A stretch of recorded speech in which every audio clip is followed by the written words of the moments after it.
The blood had already dried on the porch boards by the time Anna Newberry found the strength to stand again. She had been sitting beside her husband's body for 3 hours, watching the sun climb higher over the Idaho mountains, her hands gone numb from clutching his cold fingers. The year was 1883, and Challis was still a rough mining town where violence erupted like spring thunderstorms, sudden and devastating.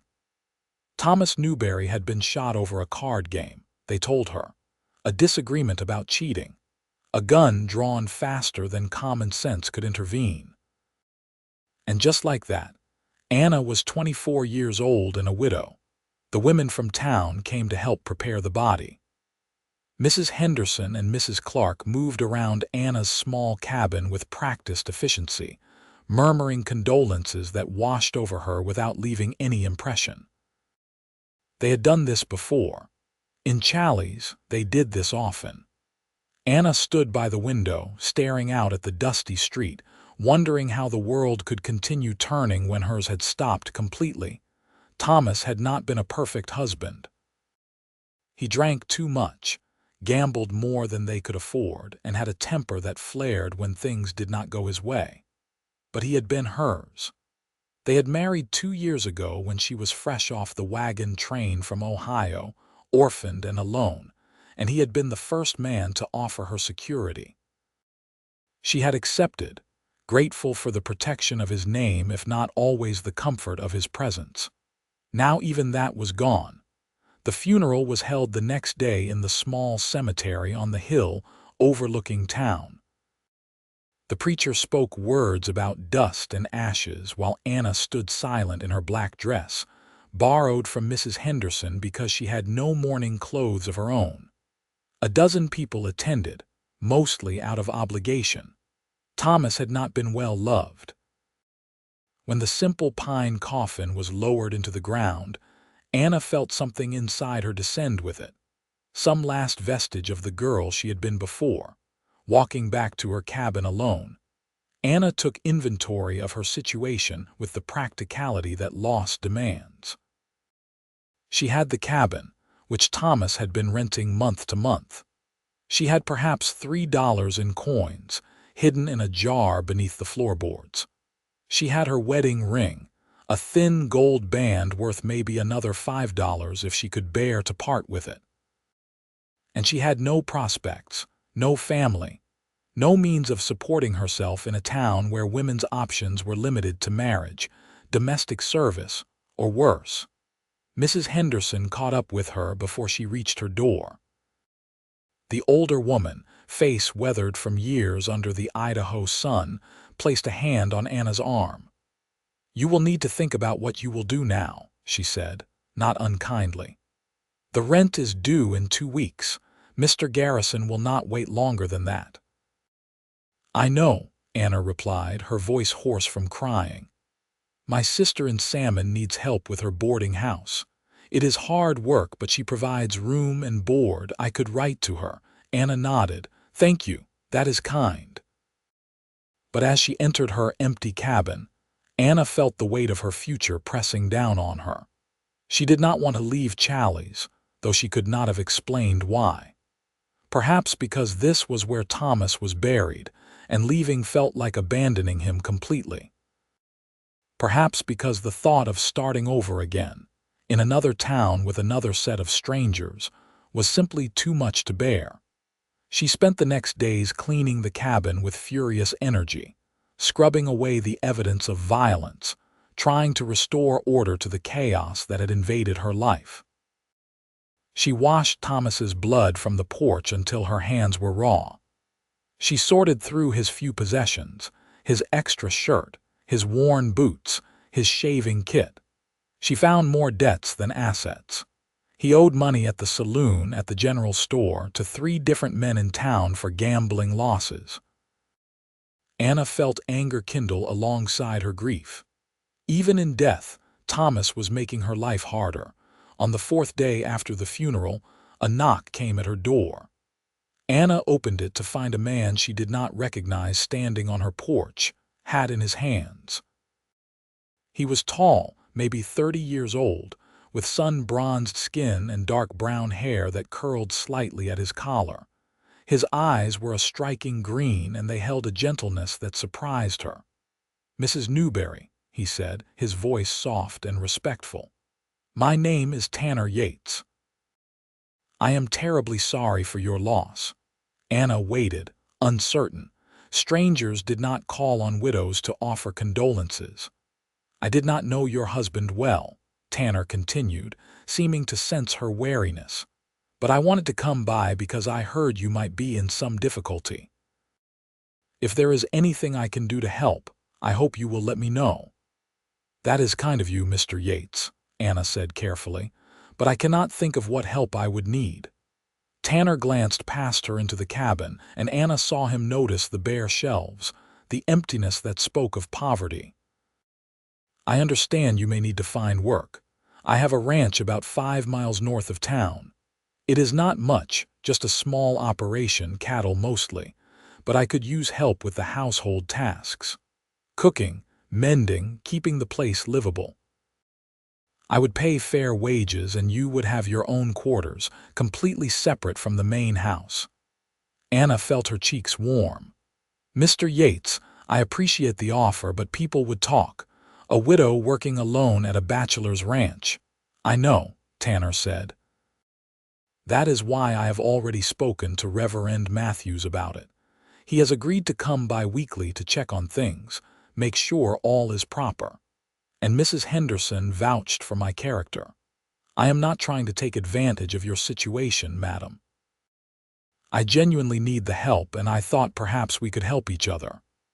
Anna studied him more carefully. He had an honest face, open and earnest. His clothes were worn but clean, his manner respectful.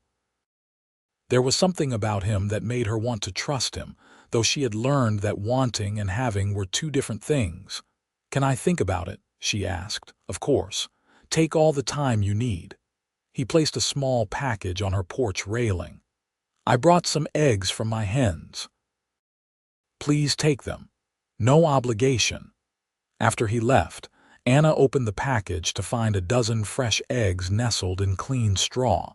Such a simple gift, but it meant she would eat well for several days. She found herself thinking about Tanner Yates as she prepared an omelet that evening.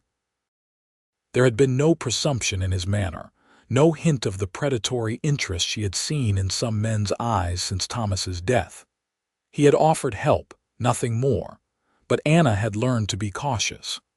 The world was not kind to women alone, and kindness often came with strings attached. The next morning, Mr. Garrison appeared at her door, his face set in hard lines. "Mrs. Newberry, I am sorry for your loss, but business is business. The rent is due in 10 days. If you cannot pay, you will need to vacate the premises." "I understand," Anna said quietly.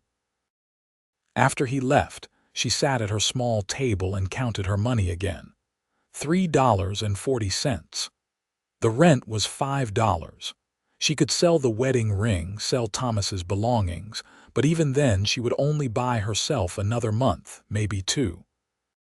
She needed steady income, and she needed it now. Anna found herself walking to the address Tanner had mentioned, a small ranch north of Challis. The land opened up once she left town, revealing the stark beauty of the Idaho landscape. Mountains rose in the distance, still crowned with snow even in late May. The Salmon River glinted in the sunlight, and the air smelled of sage and pine.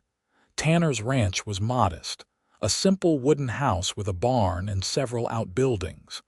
Cattle grazed in a fenced pasture, maybe 50 head.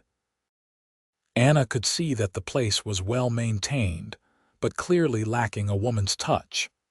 Laundry hung haphazardly from a line, the garden was overgrown with weeds, and the porch needed sweeping. Tanner emerged from the barn as she approached, surprise and something else, hope perhaps, crossing his face. "Mrs. Newberry, I did not expect to see you so soon." "I have been thinking about your offer," Anna said. "I would like to hear more about the position if it is still available." His face lit up. "Of course, "Please come inside, I will make coffee." The interior of the house confirmed Anna's initial assessment. It was clean enough but bare and utilitarian. A bachelor's space with no softness, no comfort. The kitchen was functional but disorganized. The main room held a simple table, 2 chairs, and a worn sofa. Everything spoke of a man who lived alone and saw his house as merely a place to sleep between working. Tanner made coffee with practiced motions, and Anna accepted the cup gratefully. They sat at the table and he outlined what he needed. Someone to cook meals, do laundry, mend clothes, maintain the house and garden.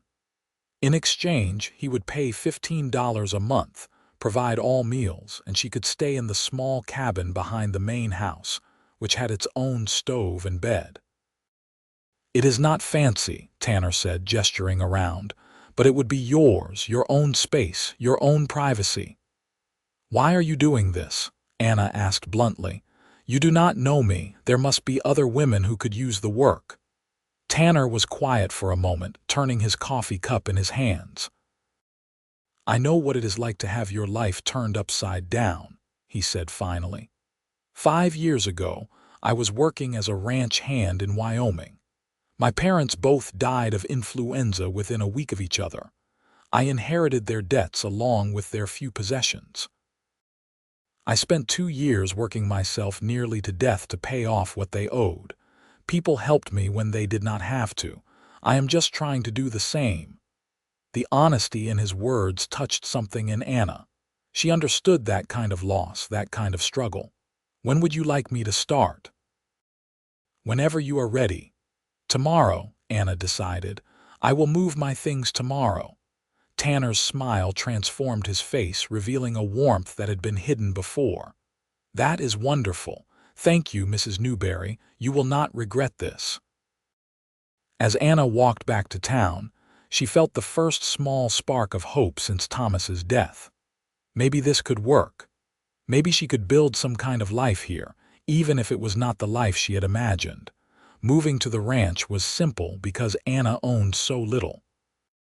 Her clothes fit in one carpet bag, her few personal items in another. Tanner arrived in town with a wagon the next morning and helped her load everything. He also paid Mr. Garrison the back rent she owed, waving away her protests. "Consider it an advance on your wages," he said firmly. "I will not have you start this position under a cloud of debt." The cabin behind the main house was small but charming. One room with a bed, a small stove, a table and chair. A window looked out over the mountains. It was more than Anna had dared hope for. Tanner had cleaned it thoroughly and stocked the stove with wood. A quilt lay folded on the bed, clearly handmade. "My mother made that," Tanner said, noticing Anna's gaze. "I thought you might like to have it." Anna ran her hand over the careful stitches, the pattern of stars and moons. "It is beautiful. Are you sure?" She would have wanted someone to use it. That first night in the cabin, Anna slept better than she had in weeks. The quiet of the ranch, broken only by the sounds of cattle and wind, soothed something raw inside her. When she woke to sunlight streaming through the window, she felt almost peaceful. She began her work that morning, starting with the kitchen. Tanner had left for the pastures early, leaving a note that he would be back at noon for lunch. Anna found the pantry reasonably well stocked with basics: flour, beans, salt pork, canned goods. She made biscuits and gravy, strong coffee, and when Tanner returned, his face showed genuine appreciation. "I have not had a proper meal in months," he said, eating with obvious enjoyment. "This is wonderful." "It is simple food," Anna replied, but she felt pleased nonetheless. They fell into a routine over the following weeks. Anna rose early to make breakfast, then spent her mornings cleaning, mending, working in the garden. Tanner worked the ranch, tending cattle, mending fences, doing the 100 tasks that kept the place running.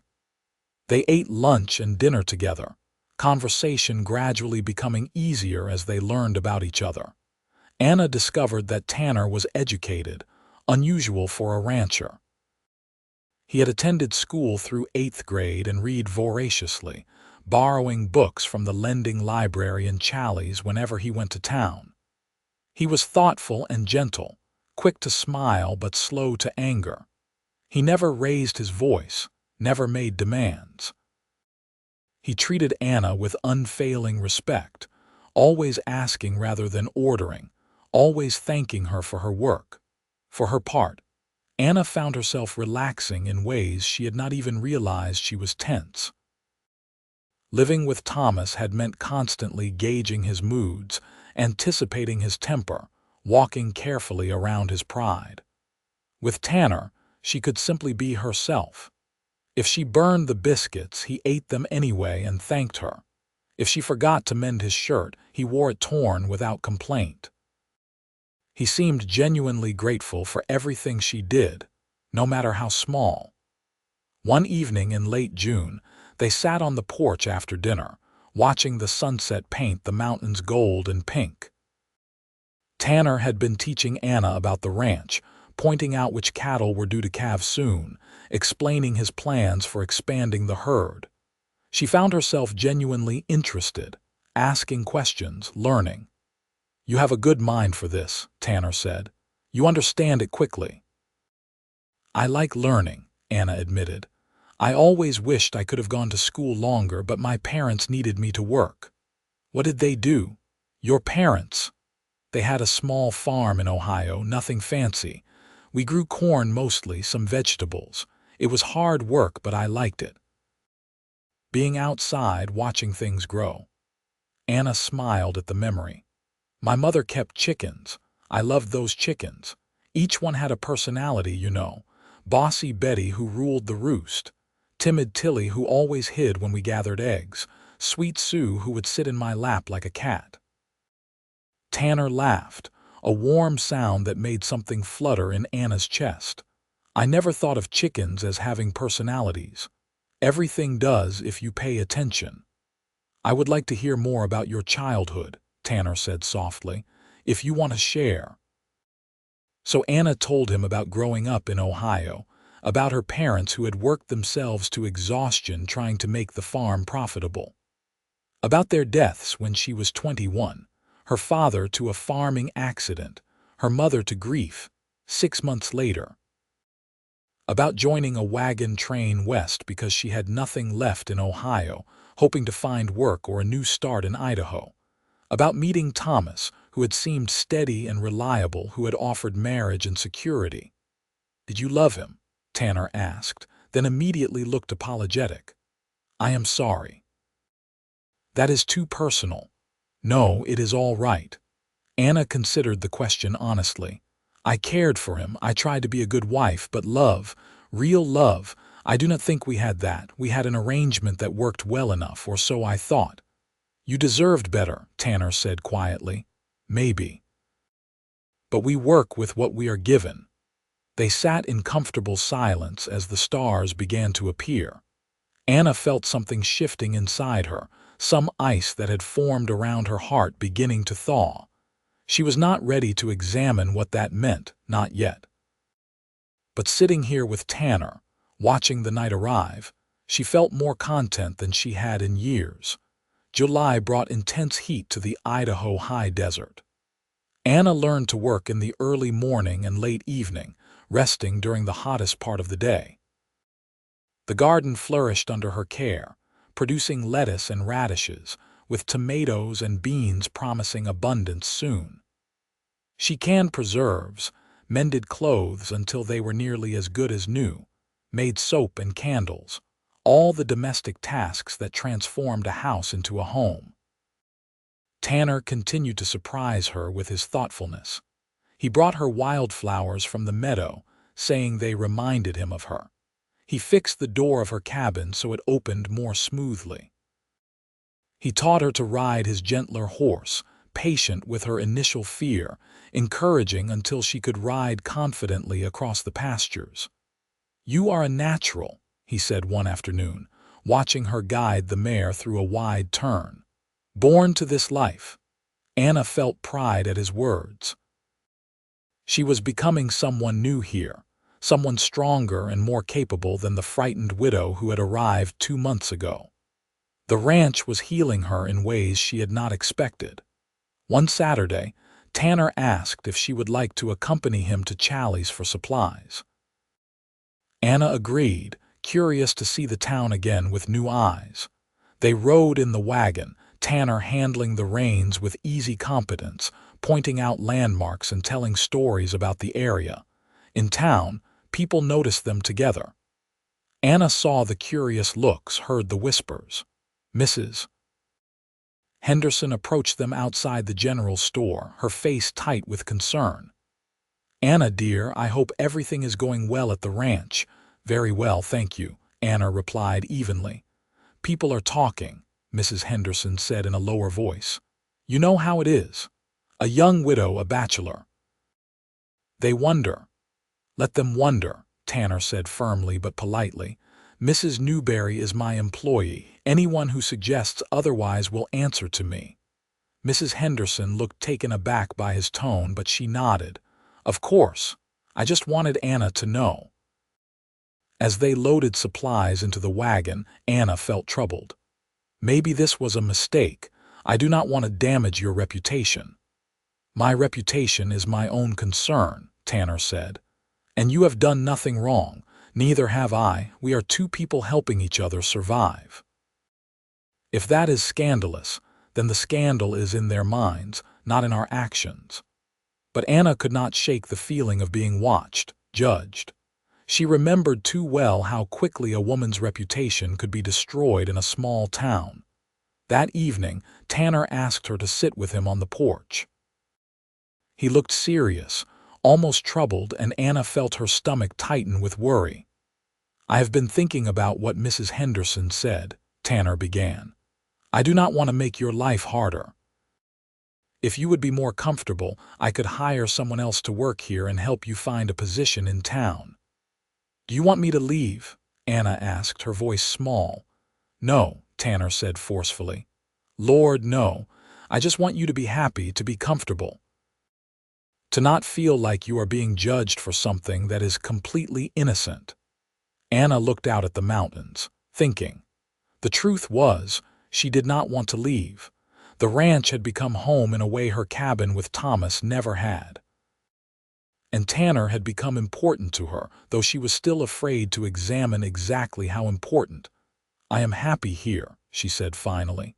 "Happier than I have been in a long time. I do not care what people say." Tanner's face relaxed into a smile. "I am glad. Because I would have missed you terribly." The words hung in the air between them, weighted with meaning. Anna felt her heart beat faster. She recognized what was happening, what had been happening for weeks now. She was falling in love with Tanner Yates. The realization should have frightened her. It had only been 3 months since Thomas's death. People would say it was too soon, inappropriate, disrespectful. But Anna could not bring herself to care. What she felt for Tanner was nothing like what she had felt for Thomas. This was warm and real and growing, a tender green shoot pushing up through frozen ground. But did Tanner feel the same? Anna was afraid to hope, afraid to risk the comfortable friendship they had built by wanting more. August arrived with thunderstorms that rolled across the mountains in the afternoons. Anna loved watching them from the porch, the way the lightning illuminated the clouds, the smell of rain on dust. One evening, she and Tanner sat watching a particularly spectacular storm, the thunder so loud it shook the windows. "I used to be afraid of storms," Anna said. "When I was a child, my mother would hold me until they passed. What changed? I realized they were just noise and light. They could not hurt me if I was safe inside." She paused. "I wish I had learned that lesson about other things too." "Like what?" "Like taking risks, like trusting people. I spent so much of my life afraid, and I do not want to anymore." Tanner looked at her, his green eyes intense. "Anna, I need to tell you something." Her heart hammered. "Yes." These past months with you here have been the happiest of my life. I wake up each morning looking forward to seeing you at breakfast. I find excuses to come back to the house during the day just to hear your voice. I go to sleep thinking about the way you laugh." He took a deep breath. "I know it has not been long since you lost your husband. I know people would say I am being inappropriate, but I cannot keep this to myself anymore. I have fallen in love with you, Anna, completely and utterly in love with you." Anna felt tears spring to her eyes. "Oh, Tanner, I am not asking you to feel the same," he continued quickly. "I know you might not be ready. I just needed you to know. I needed to be honest." "Stop talking," Anna said, and she stood, moving to where he sat. She took his face in her hands, looking into his eyes. "I love you too. I think I have loved you since that first day when you brought me eggs and treated me like I mattered. You have shown me what kindness looks like, what respect looks like. You have given me peace when all I knew was chaos. I love you, Tanner Yates." He stood then, pulling her into his arms, and kissed her with a tenderness that made her soul sing. It was nothing like the rough, demanding kisses Thomas had given her. This was soft and reverent, a question rather than a demand. Anna melted into him, feeling safe and cherished and whole. When they finally pulled apart, both were smiling through tears. "What do we do now?" Anna asked. "We take our time," Tanner said. "We do this right. I want to court you properly, Anna. I want everyone to know that I honor you, that my intentions are completely respectful. People will talk regardless. Let them. I know the truth, and more importantly, you know the truth." They sat back down, this time with Anna's hand held firmly in Tanner's, and watched the storm roll past. Anna felt as if her life was beginning again, as if everything that had come before was just a prelude to this moment. Over the following weeks, Tanner courted Anna with old-fashioned gallantry. He brought her gifts: a new shawl from the general store, a book of poetry he thought she would enjoy, a delicate music box that played a waltz. He took her on picnics by the river, spread blankets under the cottonwood trees, and shared meals while they talked for hours. He introduced her to his friends, made sure everyone understood that his intentions were honorable. They talked about everything: their hopes, their fears, their dreams for the future. Tanner wanted to expand the ranch, build it into something substantial that could support a family. Anna wanted a garden that could feed them year-round, wanted to learn to can and preserve enough that they would never go hungry. They discovered they wanted the same things: a quiet life, honest work, children someday, peace. The subject of Thomas came up occasionally. Anna was honest about her first marriage, about its shortcomings and disappointments. Tanner listened without judgment, understanding that her past had shaped her but did not define her. "I want to give you everything he did not," Tanner said one evening. "I want to make you happy every single day. I want you to feel safe and loved and valued." "You already do," Anna replied. "You already make me feel all those things." In September, Tanner proposed formally. He took Anna back to the spot by the river where they had shared their first picnic. The cottonwood leaves were turning gold, and the air smelled of autumn. He got down on one knee and offered her a simple gold ring. "Anna Newberry, would you do me the honor of becoming my wife? I promise to love you tenderly, to provide you with peace and security, to cherish you for all the days of my life." "Yes," Anna said, her heart so full she thought it might burst. "Yes, 1,000 times yes." They decided to wait until November to marry, giving Anna 6 months of widowhood, enough to satisfy propriety.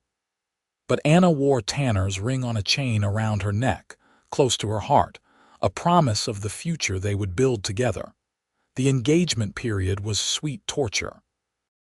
They maintained propriety, Anna still sleeping in her cabin, Tanner in the main house.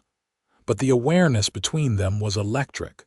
Every touch of their hands sent sparks through Anna.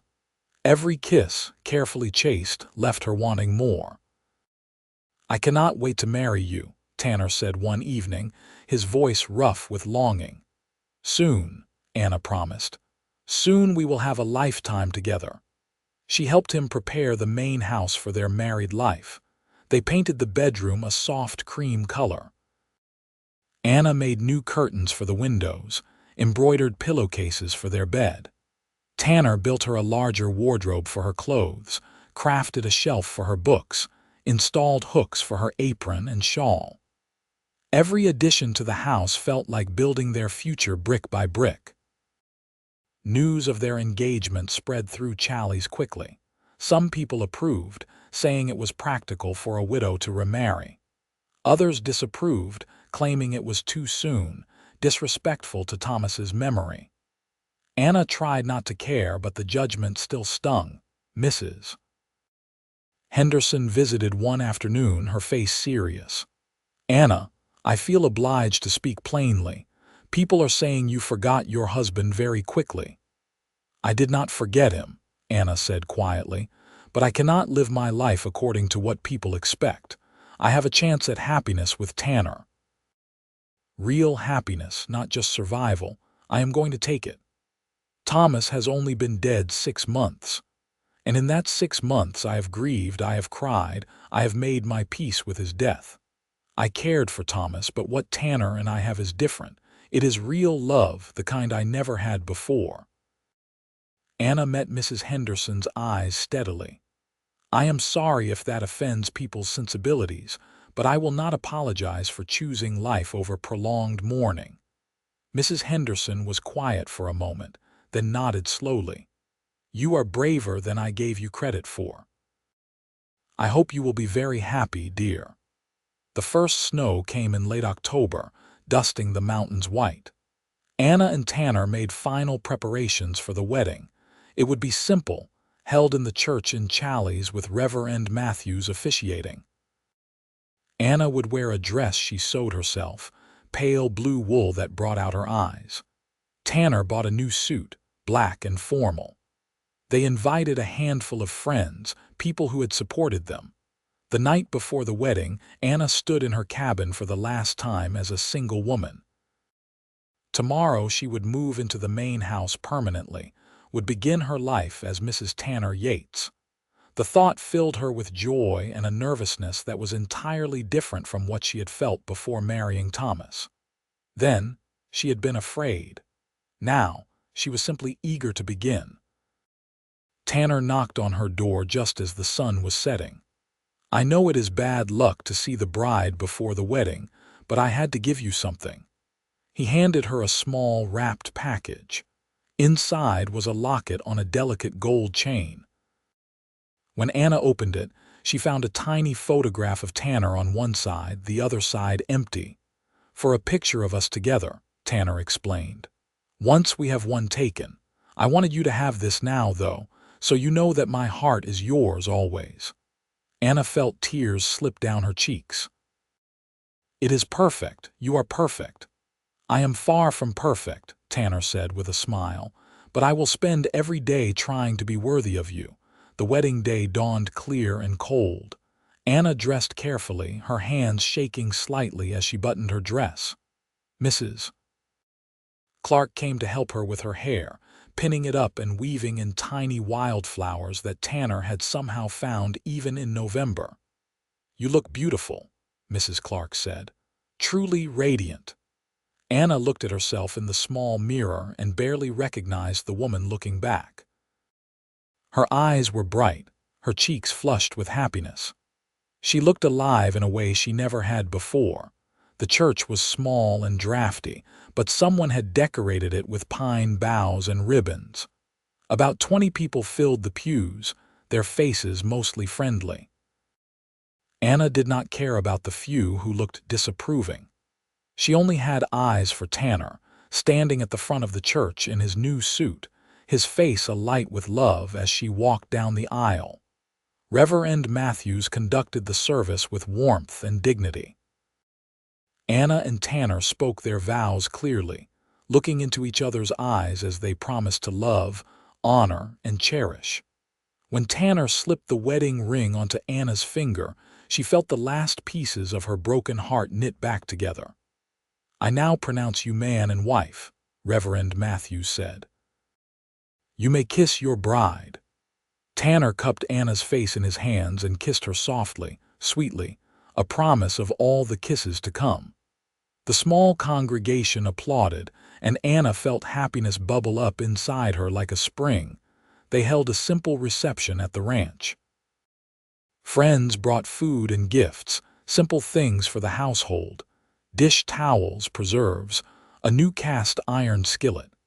Tanner and Anna danced to music from a fiddle player, spinning around the main room while everyone clapped. Anna laughed until her sides hurt, feeling lighter than air. As evening approached and guests began to leave, Anna and Tanner stood on the porch, waving goodbye. When the last wagon disappeared down the road, Tanner turned to Anna with a look that made her breath catch. "Finally," he said. "Finally, you are my wife." He swept her up into his arms, carrying her across the threshold into their home. Anna wrapped her arms around his neck, kissing him with all the pent-up longing of the past months. Tanner carried her to their bedroom, laying her gently on the bed they would now share. What followed was nothing like Anna's experiences with Thomas. Tanner was patient and gentle, attentive to her needs, making sure she felt cherished and desired. They explored each other with tenderness and growing passion, learning what brought pleasure, what made the other sigh with satisfaction. When they finally came together, it was with a sense of rightness that brought tears to Anna's eyes. Afterward, they lay tangled together beneath the quilt, Tanner's arms wrapped around Anna as she rested her head on his chest. "I love you," she whispered. "I love you so much." "I love you too," Tanner replied, pressing a kiss to her forehead. "Today is the happiest day of my life." The first months of marriage were a period of adjustment and joy. Anna learned Tanner's rhythms and moods, discovering that he was grumpy before his morning coffee but sweet and affectionate in the evenings. Tanner learned that Anna needed quiet time to herself occasionally, that she loved having her back rubbed after a long day, that she hummed while she cooked. They worked the ranch together, a true partnership. Anna learned to help with the cattle, to rope and brand, to recognize signs of sickness or distress. Tanner learned to cook simple meals so Anna could have a break, to help with laundry and mending, to share the domestic burdens. Their physical relationship deepened and grew. Anna discovered that her body could feel pleasure she had never imagined. Tanner was an attentive lover, always making sure she was satisfied, always gentle and considerate. They made love often, in their bed and sometimes in other places.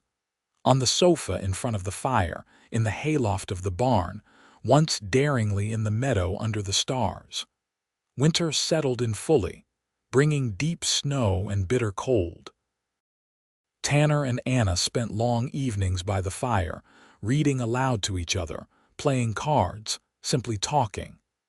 Anna had never felt so content. This was what marriage should be, she realized. Partnership and friendship and love all woven together. In February, Anna began to suspect she might be pregnant. Her monthly courses were late and she felt queasy in the mornings. She waited another week to be sure before telling Tanner. When she finally shared the news one evening after dinner, his face transformed with wonder. "Truly. We are going to have a baby, I think so. It is early yet, but the signs are there." Tanner pulled her into his arms, holding her close. "A baby, our baby. Anna, this is incredible. Are you happy?" Happy does not begin to cover it. I am overjoyed, terrified but overjoyed. They told no one else for several weeks, wanting to keep the news private while Anna made it through the vulnerable first months. Tanner became even more protective, insisting Anna rest more, helping with tasks that required heavy lifting. Anna found his concern both touching and occasionally frustrating, but she understood it came from love, the pregnancy progressed smoothly. Anna felt tired but otherwise well. Her body began to change, her waist thickening, her breasts becoming tender.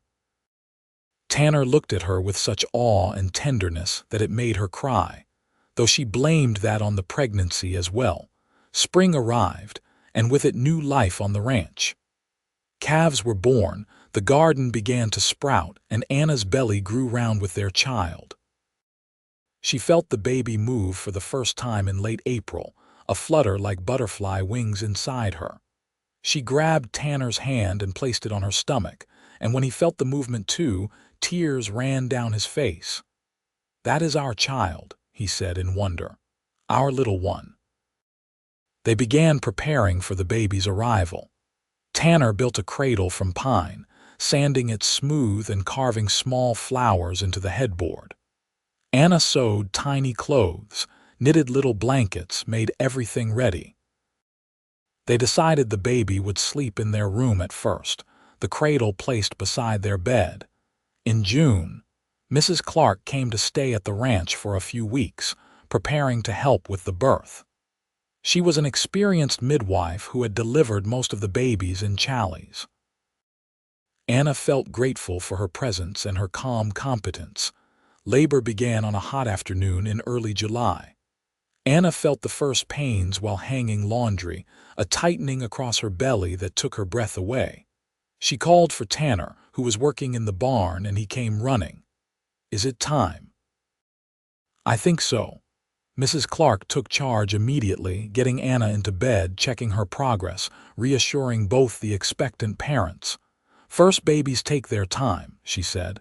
"Settle in for a long night." She was right. Anna labored through the afternoon and into the evening, the pains growing stronger and closer together. Tanner stayed by her side the entire time, holding her hand, wiping her face with cool cloths, murmuring encouragement. "You are doing wonderfully," he said. "You are so strong, my love." Anna appreciated his presence even as the pain intensified. With Thomas, she would have labored alone, attended only by the midwife. Having Tanner there, having his support and love made all the difference. As midnight approached, Mrs. Clark announced that it was time to push. Anna bore down with all her strength, following the midwife's instructions, focusing on the thought of meeting her baby. Tanner supported her back, whispering that he loved her, that she could do this. After what felt like hours but was probably only minutes, Anna felt a sudden release of pressure. A baby's cry filled the room, strong and healthy, and Mrs. Clark laughed with delight. "It is a boy, a fine, healthy boy." She placed the baby on Anna's chest, and Anna looked down at her son in wonder. He was red and wrinkled and absolutely perfect. Dark hair, Tanner's green eyes already looking around with interest, tiny fists waving. "Hello, little one," Anna whispered. "We have been waiting for you." Tanner was crying openly now, touching the baby's tiny hand with one finger. "He is beautiful. Anna, you are amazing. You did so well." They named him Theodore James Yates, Theodore after Tanner's father, James after Anna's. They called him Teddy, and from the first moment, he had both his parents wrapped around his tiny finger. The months that followed were exhausting and wonderful. Anna learned to navigate the demands of motherhood, the sleepless nights, the constant feeding, the worry over every little thing. But she also experienced joys she had never imagined. Teddy's first smile, the way he gripped her finger while nursing, the soft weight of him sleeping on her chest. Tanner was a devoted father. He would walk the floor with Teddy when the baby was fussy, would change diapers without complaint, would sing lullabies in his deep voice until Teddy fell asleep. Anna fell even more deeply in love with her husband watching him with their son. As Teddy grew, his personality emerged. He was a happy baby, quick to smile, fascinated by everything around him. He had Tanner's gentle temperament and what Anna suspected would be her stubborn streak. He loved being outside, would stop crying immediately when carried out onto the porch, looking around at the mountains and sky with wide eyes. Life settled into a new rhythm. Anna and Tanner worked the ranch together, trading off watching Teddy, finding ways to include him in their daily tasks. The ranch prospered. Tanner's careful management and Anna's practical efficiency meant they were able to save money, expand the herd slightly, make improvements to the property. When Teddy was a year old, they celebrated with a small party. A few friends came from town with gifts and well wishes.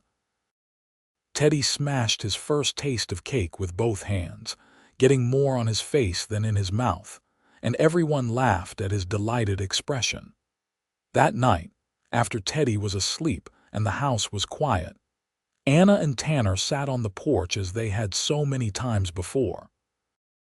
Anna leaned against her husband, his arm around her shoulders, and looked out at the land they were building their life on. "Are you happy?" Tanner asked. "More than I ever thought possible," Anna replied honestly. 2 years ago I was lost and afraid. I thought my life was over. And now look at us. We have this beautiful home, our wonderful son, each other. It is more than I ever dreamed of." "You deserve all of it," Tanner said. "You deserve every happiness." "So do you. You saved me, Tanner. You gave me peace when all I knew was violence and fear. You showed me what real love looks like." "We saved each other," Tanner corrected gently. "I was just going through the motions before you came. You made my life worth living. You made this house a home." They sat in comfortable silence, listening to the night sounds of the ranch. An owl hooted in the distance.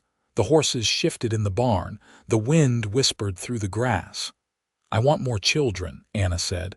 "Is that all right? I know Teddy is still so young, but I love being a mother. I love our family. I want to make it bigger." Tanner smiled. "I would love nothing more. How many are you thinking?" "I do not know. 3 or 4, maybe, enough to fill this house with noise and laughter." "Then that is what we will have," Tanner promised. Over the next years, that promise came true. Anna gave birth to a daughter, Margaret Rose, when Teddy was 2. Maggie had her mother's dark hair and her father's green eyes, and she was sweet and shy where Teddy was bold and curious. 2 years after Maggie came another son, William Thomas, called Will. He was a serious baby who studied everything carefully before committing to action. And when Will was 18 months old, Anna delivered twins, fraternal girls they named Catherine and Clara. The twins were identical in appearance but opposite in temperament. Catherine adventurous and loud, Clara gentle and quiet. The house that had seemed so large when Anna first arrived now rang with children's voices. Tanner expanded the cabin, adding rooms to accommodate their growing family. The main bedroom became a nursery for the youngest children. Teddy and Will shared a room. The twins shared another. It was crowded and chaotic and absolutely perfect. Anna's days were full from dawn to dusk. 5 children demanded constant attention. Meals to prepare, clothes to mend, lessons to teach, tears to soothe, games to play. But she had never been happier. This was the life she had been meant for, she realized. Not the hard, lonely existence with Thomas, but this. A true partnership with a man she loved deeply, children born of that love, a home filled with warmth and laughter. Tanner continued to be an amazing father and husband. He helped with the children every day, changing diapers, telling stories, teaching Teddy to ride, holding Maggie when she had nightmares, making funny faces to make the twins giggle. He made sure Anna had time to herself, would take all the children on outings so she could have a quiet afternoon. He told her daily that he loved her, that she was beautiful, that he was grateful for her. Their physical relationship remained strong despite the demands of parenthood. They stole moments together whenever they could. Early mornings before the children woke, late evenings after everyone was asleep, Occasional afternoons when a friend would watch the children, and they could slip away to their room. Anna continued to be amazed by how much she desired her husband, how just a look from him could make her heart race even after years of marriage. The ranch continued to prosper. With help from Teddy as he grew old enough to do simple chores and occasional hired hands during busy seasons, Tanner built the operation into something substantial. They had 100 head of cattle now, several horses, chickens, and pigs, a large garden that provided most of their food. They were not wealthy, but they were comfortable, able to provide for their large family without struggle. Challis had grown as well over the years. More families had settled in the area, drawn by mining opportunities and the availability of land. The town now had a proper school, which Teddy attended and Maggie would start next year. There was a new doctor, a larger general store, even a lending library. People's attitudes toward Anna and Tanner had long since shifted. The scandal of their quick courtship was forgotten in the face of their obvious happiness and their beautiful family. They were now seen as pillars of the community, hard-working, respectable, devoted to each other and their children. On a warm evening in late summer, Anna stood in her kitchen preparing dinner while chaos swirled around her. Teddy was doing his schoolwork at the table.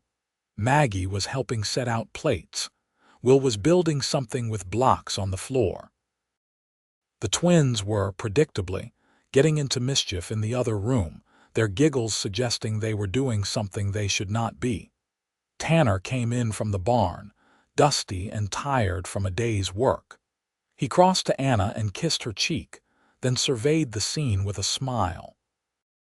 "Another typical evening in the Yates household," he said. "Help me corral the twins before they destroy something," Anna replied, but she was smiling.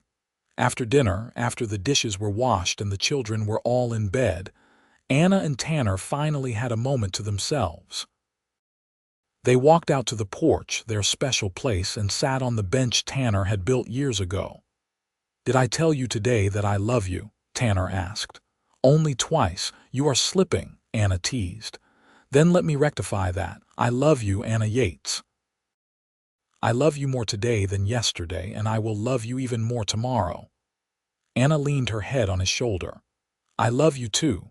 Sometimes I still cannot believe this is my life, that I get to have our beautiful children." "Believe it," Tanner said, "because this is real. This is ours, and I plan to spend the rest of my life making sure you know how cherished you are." Years continued to pass in a blur of happiness. The children grew, each developing their own interests and personalities. Teddy, now 12, was already a skilled horseman who loved working the ranch with his father. Maggie, 10, had inherited her mother's love of gardening and could often be found in the vegetable patch, talking to the plants. Will, 8, was fascinated by mechanics and building things, constantly taking apart and reassembling anything he could get his hands on. The twins, now 6, were a matched set of energy and mischief, keeping everyone on their toes. Anna had gray starting to thread through her dark hair now. Tanner's face showed lines earned from years in the sun. But they were both healthy and strong, weathered by life but not broken by it. One evening in October, with the first frost threatening and the leaves turning gold, Tanner surprised Anna by suggesting they take a ride together, just the two of them. Mrs. Jacobson, a neighbor woman, agreed to watch the children for a few hours. They rode out to the meadow where Tanner had proposed all those years ago. The cottonwood trees were brilliant yellow, and the evening sun made everything glow. Tanner spread a blanket and they sat together, watching the light change.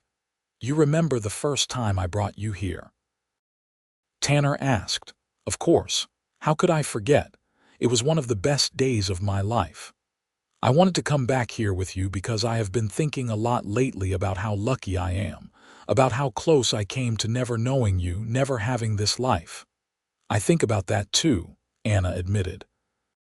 If Thomas had not died, if you had not offered me work, if I had not taken the risk of accepting. But you did. You were brave enough to take that chance, to trust me, to let yourself love again even after you had been hurt. You made it easy, Anna said. You showed me every day that I was safe with you, that you would never hurt me the way Thomas did. Tanner took her hand, turning it over to kiss her palm. I want you to know that every day with you has been a gift. Watching you become a mother, seeing you transform this ranch into a true home, growing old with you, it has been the greatest privilege of my life. Anna felt tears prick her eyes. Even after all these years, Tanner could still move her with his words, with the depth of his love. You promised me peace and tender love that first day, Anna said. Do you remember? When you offered me the position at the ranch, and you have kept that promise every single day. You gave me a life I never thought I could have. You healed wounds I did not even know were there. They sat in the fading light, holding each other, grateful for the journey that had brought them to this moment. The girl who had been widowed by violence had found a man who knew only gentleness. The lonely rancher had found a partner who made his house a home. Together, they had built something beautiful and lasting. As they rode back to the ranch, the windows of their home glowing with lamplight, they could hear the children's voices raised in laughter. This was their legacy, Anna thought. Not just the ranch or the cattle or the land, but this family, these children raised in love and safety, this life built on kindness and respect. That night, after the children were finally asleep and the house was quiet, Anna and Tanner lay in their bed, comfortable in each other's arms. "What are you thinking about?" Tanner asked, sensing Anna was still awake. "About how far we have come. About everything we have survived and built. About how grateful I am for every moment, even the hard moments, even those, because they brought us here." Tanner pulled her closer, and Anna felt the steady beat of his heart beneath her cheek. This man had saved her in every way a person could be saved. He had given her safety when she was vulnerable, hope when she was despairing, love when she thought she would never feel it again. "I love you," Anna whispered. "I love you too," Tanner replied, "always and forever." The years continued to unfold in a pattern of ordinary miracles. The children grew into young adults. Teddy, at 18, was already running much of the ranch operation, showing a natural talent for cattle management. He had started courting Mary Sullivan, the daughter of a neighboring rancher, a sweet girl who reminded Anna of herself at that age. Maggie, 16, was teaching at the elementary school in Challis part-time while continuing her education. She had a gift for working with children and talked about becoming a full-time teacher. Several young men from town had expressed interest in courting her, but Maggie was in no hurry, wanting to establish her career first. Will, 14, had apprenticed himself to the blacksmith in town, learning metalwork and mechanics. He came home on weekends covered in soot but grinning with pride over his latest creations. The twins, 12, were still inseparable. Catherine wanted to be a rancher like her father, already claiming she would never marry if it meant leaving the land. Clara was quieter, artistic, filling sketchbooks with drawings of the mountains and wildlife around them. Anna and Tanner watched their children spread their wings with a mixture of pride and bittersweet awareness that their time as a young family was ending. But they were not sad. They had given their children strong foundations, had shown them what real love looked like, had prepared them to make their own way in the world. One evening in early spring, Teddy came to his parents with news. Mary had accepted his proposal. They wanted to marry in the summer and build a small house on the far edge of the ranch property. "If that is all right with you," Teddy said, looking nervous. "I know it is your land." Tanner stood and embraced his son. "It is your land too. It will always be your home. Mary is welcome to join our family, and I cannot think of anything I would like more than to have you nearby." The wedding was held in June, a beautiful ceremony followed by a celebration that brought the whole community together. Anna watched her eldest son marry his sweetheart and felt the circle of life completing itself. She was no longer the young widow being offered a fresh start. She was the matriarch of a thriving family, watching the next generation begin their journey. Mary proved to be a wonderful addition to the family. She was kind and hard-working, devoted to Teddy, and quickly became a favorite aunt to her younger siblings-in-law. Within a year, she gave Anna and Tanner their first grandchild, a boy they named Thomas Tanner Yates. Holding her grandson for the first time, Anna felt tears stream down her face. The baby was named in part for her first husband, and she realized that she had finally, truly made peace with that difficult past. Thomas had been part of her story, but he was not her whole story. He had brought her to Idaho, and that had led to everything else. Tanner, their children, this full and beautiful life. "What are you thinking?" Tanner asked, sitting beside her as she rocked baby Thomas. "That life is strange and wonderful, that we can never know where our paths will lead. That sometimes the worst things open doors to the best things. No regrets, not a single one." The years moved forward. Maggie married a teacher from Boise and moved to the city, writing long letters home about her work and her growing family. Will opened his own smithy in Challis, married a practical woman who helped run the business side of things. The twins remained on the ranch, Catherine managing the cattle with Teddy, Clara selling her artwork and teaching drawing lessons in town. Anna and Tanner grew older gracefully, still deeply in love, still each other's best friend. Their hair turned white, their steps slowed, but their devotion never wavered. They spent their days working the ranch at a gentler pace, spending time with grandchildren, sitting on their porch in the evenings watching the sun set over the mountains they had called home for so long. On their 30th wedding anniversary, their children threw them a party. All 5 children attended with their families, bringing Anna and Tanner's brood of grandchildren, now numbering 10. The house overflowed with noise and love and laughter. That evening, after everyone had left, Anna and Tanner sat in their usual spot on the porch. The ranch was quiet again, just the sounds of cattle and horses, wind through the grass, an owl calling in the distance. 30 years, Anna said wonderingly. "It feels like yesterday and a lifetime ago all at once." "Best 30 years of my life," Tanner replied. "And I am looking forward to 30 more. We might be pushing our luck," Anna teased. "We would both be in our 80s. Then I will cherish every moment we have, however many that may be." Anna looked at her husband, his face weathered by time but still so dear to her. His green eyes still sparkled when he looked at her. His smile still made her heart flutter. After 30 years, 5 children, and countless challenges overcome together, she loved him more than ever. "Thank you," she said softly. "For what?" "For finding me when I was lost.